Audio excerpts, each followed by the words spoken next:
Hello everybody, and again I'm going to be addressing Vloggerhead community, specifically Trekkers and Trekkies alike.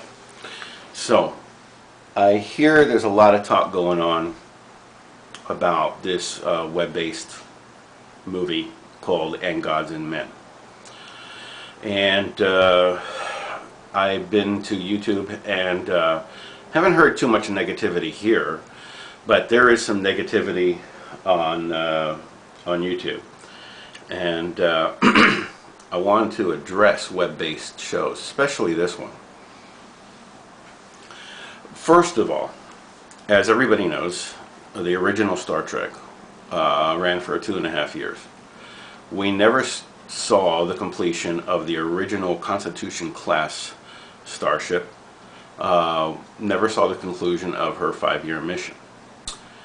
Now, enter James Cawley. Him and Jack Marshall, both together, combined their money. Jack Cawley specifically made a lot of money being an Elvis impersonator, and then in 1997 he put together $100,000 and built from the bottom up an exact replica, operational replica of a Constitution class bridge. This is identical to the bridge Roddenberry built, and I cannot think of more dedication to Star Trek than that. He was a Star Trek fan as a kid, and was so dedicated to put his money up front and build this and start this project called New Voyages. And this movie stems from that. It is so well loved and so appreciated that it does attract a lot of the original cast members.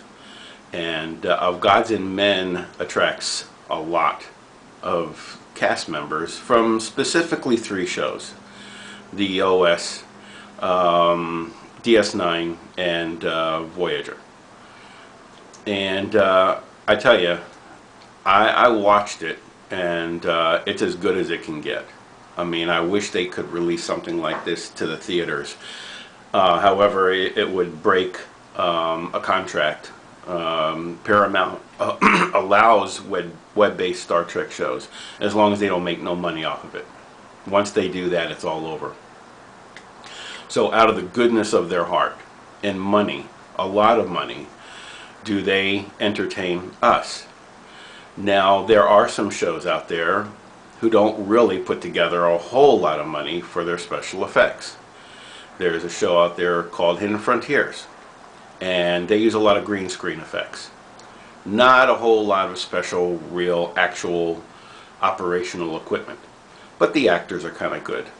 I kind of think they'll have a little bit of an agenda, though, because their sexuality on the show is way over the top. I mean, they don't show any heterosexual kissing at all on that show. Even to show any sex at all is a little over the top for any Trek. Personally, I don't like to see my Star Trek with a lot of sexuality. I don't care what it is. I don't care whether it's an Andorian and a Horta. It's just not right. Actually, that's not right. So anyway, that's what I think. So in New Voyages, James Cawley, he plays Kirk. Ben Tolpin plays Spock, and John Kelly plays McCoy. That's in New Voyages, which you really need to check out those shows because they're pretty awesome. And they, like I said, that's the best thing going on out there, and that's true dedication. So I know. Oh, and I got to tell you this. This is really important. Eugene Roddenberry Jr. is a consultant to New Voyages. So he was also a consultant to Gods and Men. Think about that. A Roddenberry behind the scenes to make sure that this show stays committed to his dad's dream. And I'm absolutely glad that somebody was able to take Roddenberry's dream and their dream combined and continue the Constitution class 5-year mission. New Voyages is the third year mission of the Enterprise, and you really got to check it out. It's to me, it's an incredible show. Very true to Star Trek. So I mean, think of it as you will. I know, like I said before, we are critical, but I take it if some guy is going to front $100 grand of his own money